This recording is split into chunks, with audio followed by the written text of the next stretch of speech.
ஒரு பெரிய பாஸ்டர், லட்சக்கணக்கான விசுவாசிகளுக்கு பாஸ்டர். அவர் சாகருக்கு முன்னாடி சபையில் இருக்கக்கூடிய விசுவாசி என்ன பண்றாரு?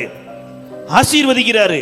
இந்த பென்யமீனை குறித்து சொல்றார், அவன் கர்த்தருக்கு பிரியமானவன், அவரோட சுகமாய் தங்கியிருப்பான், அவனை என்னாலும் அவர் என்னாலும் காப்பாற்றி அவன் எல்லைகளுக்குள்ளே வாசமாய் இருப்பார் என்றார்.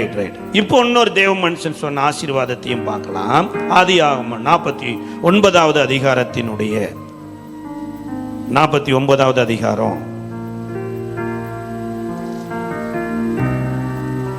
49 27 28 வசிக்கலாம்.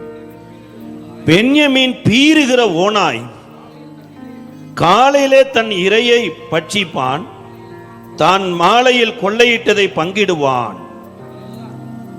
பென்யமீன் யாரு? இவர் யார் சொல்றது? அப்பா சொல்றாரு, இஸ்ரேல் சொல்றாரு. பென்யமீன் யாரு? பீறுகிற ஓனாயே, காலையிலேயே காலங்காத்தால எவனை போட்டு தள்ளானே எந்திரிக்கும் போதே யாராவது கெடுக்கலாமா என்று இருக்கக்கூடியவன்கிறார். ஏன்னா இவர் பிறந்த உடனே அவங்க அம்மா என்ன பண்ணிட்டாங்க? இறந்து போயிட்டாங்க. அதனாலதான் பெனோனின்னு பேர் வச்சாங்க. அந்த ஜெனரேஷனே பாருங்க, நியாயாதிபதி 19வது அதிகாரத்தில் ஒரு கேங்கு ரேப்பே இவர்கள் தான் பண்ணியிருப்பாங்க. இந்த பென்யமீன் கோத்திரத்தார் தான் பண்ணியிருப்பாங்க. இதனால ஆயிரக்கணக்கான இஸ்ரவேலரே செத்தாங்க. அடுத்து இந்த சவுல் கூட தாவீதை பீறுகிறதையே நோக்கமா இருந்தாரு. புதிய ஏற்பாடுல இருந்த சவுல் கூட பென்யமீன் கோத்திரத்தார் தான். கேரக்டர் எப்படிப்பட்ட கேரக்டர்? பேசும்போதே பட்டைய குத்துக்கள் போல பேசுறவங்க. இன்னைக்கு என் மருமகளை கிழிச்சிட்டம் பாருங்க, எங்க மாமியால கிழிச்சிட்டம் பாருங்க. இன்னைக்கு கிளி கிளின்னு இனிமேல் விட்டு அவங்க என்ன பண்ண முடியாது. இப்பேற்பட்ட கேரக்டர் எப்படி இப்படி மாறிச்சு? ஹலோ, இவர் சொன்னது உண்மையா? அவர் சொன்னது உண்மையா? இஸ்ரேல் சொன்னது உண்மையா? மோசஸ் பாஸ்டர் சொன்னது உண்மையா? யார் சொல்றத பிரதர் நம்புறது? அந்த பாஸ்டர் அப்படி சொல்றாரு, இந்த பாஸ்டர் இப்படி சொல்றாரு. ஹலோ சார், என்னைக்கு செங்கடல் திறந்து இந்த சபைக்குள்ள உள்ள வந்தானோ, என்னைக்கு கண்மலையின் தண்ணீரை குடிச்சானோ, என்னைக்கு வானத்து மண்ணாவை புசிச்சானோ, என்னைக்கு மேக ஸ்தம்பத்தில் அக்னி ஸ்தம்பத்தில் நடக்க ஆரம்பிச்சானோ, நிறைவானது வர வர வர வர வர குறைவானதெல்லாம் அகன்று போயிட்டு. அல்லேலூயா. இந்த சபைக்கு வந்திருக்கிற தேவனுடைய பிள்ளையே, சபைக்குள்ள உள்ள வர வர வர, நான் சபைக்கு உள்ள வரும்போது ஓனாயாத்தான் உள்ள வந்தேன். ஆனால் கர்த்தர் தன்னுடைய உயிரை கொடுத்தாரு, தன்னுடைய ஆவியை கொடுத்தாரு, அவருடைய சரீரத்தை கொடுத்தாரு. இன்னைக்கு இயேசுவின் சாயலாய் மாறி இருக்கிறேன். கர்த்தருக்கு பிரியமானவன்னா என்ன? பரலோகத்திலிருந்து இயேசு ஞானஸ்தானம் எடுத்தபோது, இவர் என்னுடைய நேசகுமாரன், இவரில் பிரியமாயிருக்கிறேன் என்று தேவகுமாரனுடைய சாயலை தரித்து வாழ ஆரம்பிச்சிட்டோம். அல்லேலூயா. எத்தனை பேர் இந்த ஆசீர்வாதத்துக்குள்ள வந்திருக்கிறேங்கிறீங்க? இல்லை பிரதர், நான் 20 வருஷமா வந்து பக்கத்து வீட்டுக்காரன்ட்ட பகையா இருக்கிறேன்னா, ஓனாயா தான் இருக்கிறீங்க, இன்னும் ஆடாய் மாறல. இதனாலதான் இயேசு சீசர்களிடத்துல சொல்லி அனுப்பினார், நான் உங்களை ஓநாய்களுக்குள்ளே ஓனாயா அனுப்பல. நீ ஒரு டைம் ஓனாயா திறந்த, ஓநாய்களுக்குள்ள ஆடுகளை அனுப்புகிறது போல அனுப்புகிறேன். சபைக்குள்ள வரும்போது எப்படியோ இருந்தீங்க, ஆனால் சபைக்கு வந்ததுக்கு அப்புறம் தேவகுமாரனுடைய சாயலாய் மாறி இருக்கிறோம். அல்லேலூயா. நான்லாம் கர்த்தரை அறியாத, கர்த்தர்னா என்னன்னு தெரியாத ஒரு குடும்பத்தில் பீறுகிற ஓனாய்னா, நான் சண்டையெல்லாம் யாரோட போட்டேன்னா போலீஸ்காரங்களோட தான் போட்டேன்.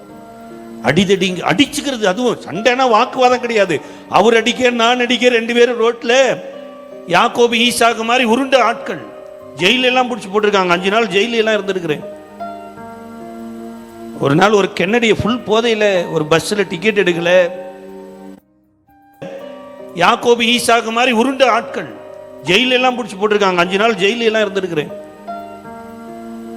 ஒரு நாள் ஒரு கென்னடியை ஃபுல் போதையில் ஒரு பஸ்ஸில் டிக்கெட் எடுக்கல, அப்போ 100 ரூபா அதிகம். 100 ரூபா கொடுத்தோன்னே அந்த கண்ட்ரைக்டரு சில்லறையெல்லாம் இல்லைன்னு, நான் போதை இல்லை அவர்கிட்ட, சில்லறையெல்லாம் இல்லாமல் எதுக்கு நீ கண்ட்ரைக்டரா வர? அவர் அடிக்க போதில்லை, நான் அவர் அடிக்க என்ன கட்டி பிடிச்சி கொண்டு போய் ஸ்டேஷன்ல போத தெளிகிற வரைக்கும் அங்க உட்கார வச்சு ஒரு கென்னடின்னு ஒரு எஸ்ஐ என்னடா போச்சுன்னா, சார் காசு கொடுக்க மாட்டேறா சார், சப்பு நீங்க விட்டாரு. இப்ப நினைக்காதீங்க, 22 வருஷத்துக்கு முன்னாடி வாழ்க்கையில வாழவே முடியாதுன்னு தற்கொலை பண்ண போற அந்த நேரத்துல தான் கர்த்தர் என்னை சந்திச்சார். அல்லேலூயா. ரட்சிக்கப்பட்டு பல வருடங்களுக்கு அப்புறம் ஒரு ஹோட்டலை அடிச்சு உடைச்சு தான் அந்த சிச்சுவேஷன்ல வந்து ஒரு பைபிள் சென்டர் வச்சு நடத்திட்டு இருந்தோம். அந்த பைபிள் சென்டருக்கு அந்த ஹோட்டல் ஓனர் வந்திருந்தார். அவர் ஒரு சிபிஎம் பிலீவர். பைபிள் வாங்கினாரு, ஃபாதர் பெர்க்மான்ஸருடைய டிவிடி கேசட் வீடியோ வாங்கினாரு. அப்போ ஆவியானவர் சொல்றாரு, அவர்கிட்ட மன்னிப்பு கேளு. அப்போ ரொம்ப ஒல்லியா இருப்பேன், அவர் ஆள் நல்லா ஃபேட்டா இருப்பாரு, முறுக்கி குத்துனான்னா செவுத்துக்குள்ள போற அளவுக்கு நான் அப்படி எவ்வளோ ஒல்லி. ஆவியானவர் சொல்றாரு, நீ அவர் கடையை அடிச்சு உடைச்சில, அவர்கிட்ட மன்னிப்பு கேளு. ஐயோ ஆண்டவரே, இப்படி மன்னிப்பு கேட்கறது, அடிக்கிறதுக்கு மாத்திரம் தோணுச்சுல்ல, மன்னிப்பு கேளு. அப்புறம் அண்ணே ஏதாவது தப்பு பண்ணா மன்னிச்சுக்குவீங்களாண்ணே அப்படின்னு அவர்கிட்ட. அதெல்லாம் மன்னிச்சுக்குவேன் தம்பி, கிறிஸ்தவங்கனாலே அவரு வசனம் பேசுறாரு. நம்ம வசனம் நிறைய பேசுவோம் பாருங்க, அவரு வசனம் பேசினார். இருந்துட்டாலும் உள் மனசு சொல்லுது, அடி விழுகிறது உறுதி.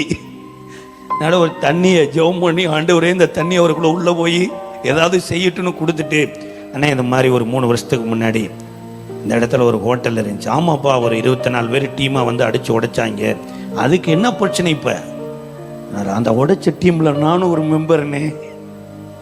வெறும் 2000 ரூபாய்ங்க ஒரு குவார்ட்டருங்க அடிச்சு உடைச்சப்ப அவ்வளோதான். அதுக்கப்புறம் ஓடித்தான் தலைகளுதான் போயிடுச்சு வாழ்க்கை. ஆள் அப்படி கண்ணெல்லாம் ரெட்டிஷ் ஆயிடுச்சு. அண்ணே நீங்க சொன்னீங்க கிறிஸ்தவங்கன்னா மன்னிப்பாங்க நீங்க இல்லையா, என்ன நீங்க கட்டாயம் நீங்க கிறிஸ்தவங்கன்னா தான் மன்னிக்கணும் அப்படின்னு. அப்பதான் அவர் சாட்சி சொன்னார். அந்த கடையை அடைச்சி உடைச்சிட்டாங்க. அந்த பிரதர்கிட்ட போய் கேட்டிருக்கிறாரு. ஒரு 50 பேரை மதுரையிலேருந்து ஆட்களை ரெடி வந்து இவனை அட்டி பட்டி எடுக்கணும்னு ரெடி பண்ணி கொண்டு வந்து வச்சுட்டு பிரதர்கிட்ட போய் ஜெபம் பண்ண போனாராமா. பிரதர் இந்த மாதிரி கடையை தரமட்டம் ஆக்கிட்டாங்க, ஆளை ரெடி பண்ணிட்டேன், அடிக்கிறதுக்கு ஏதாவது ஒன்று நீங்கள் ஜெபம் பண்ணி அனுப்புங்க. பிரதர் சில பாஸ்டருக்கு தலையை வந்து இப்படி மாட்டிக்கும் பாருங்க, அடிக்கிறதுக்கு ஜெபம் பண்ணுறதா. அவர் சொல்ற, இந்த ஊழியை நான் செய்யல, நீ சும்மா இரு, கர்த்தர் யுத்தம் பண்ணுவார். அல்லேலூயா. கர்த்தர் பட்டயத்தினால ஈட்டியினால யுத்தம் பண்ணுகிறவர் அல்ல, நீ அமைதியாரு, கர்த்தர் யுத்தம் பண்ணுவார். இவருக்கு கோபம், தான் சொன்னபடி பாஸ்டர் செய்யல, வீட்டுக்கு போயிட்டு நம்ம தான் நஷ்டம் அடைஞ்சிருக்கிறோம், பாஸ்டருக்கு என்ன, அவங்க வீட்டுக்காரம்மா நல்ல வீட்டுக்காரம்மா சொன்னார், தேவ மனுஷன் சொன்னார்னா நல்லதாக தான் இருக்கும், அதனால தயவு செய்து யுத்தம் பண்ணாதீங்க, அமைதியாக இருங்க, அவங்களெல்லாம் மதுரைக்கு அனுப்புங்க. அனுப்பிச்சாச்சு. அதுக்கப்புறம் பாருங்க, என்னை சந்திச்சதுக்கப்புறம் கட்டி பிடிச்சி அணைச்சி போட்டுப்பா, ஒரு கடை போனால் என்ன, உன்னை தேவ மனுஷனா பார்க்குறதுக்கு எனக்கு ஒரு கிருபை கொடுத்தாரு. அல்லேலூயா.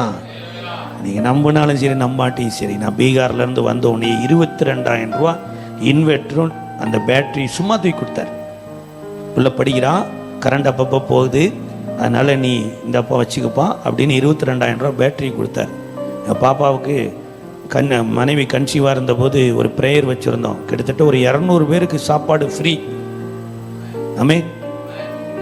பகையை சிலுவையில் கொண்டீங்கன்னா இவ்வளோ நன்மைகள் வரும் பாருங்க. அல்லேலூயா. தயவு செய்து மன்னிச்சு ஐக்கியப்பட்டுருங்க. இது எப்படி வந்தது இந்த பையனுக்கு?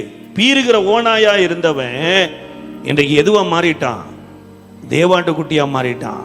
காரணம் என்ன தெரியுங்களா? சாப்பாடு வேற சாப்பாடு வருது, தண்ணி வேற தண்ணி வருது.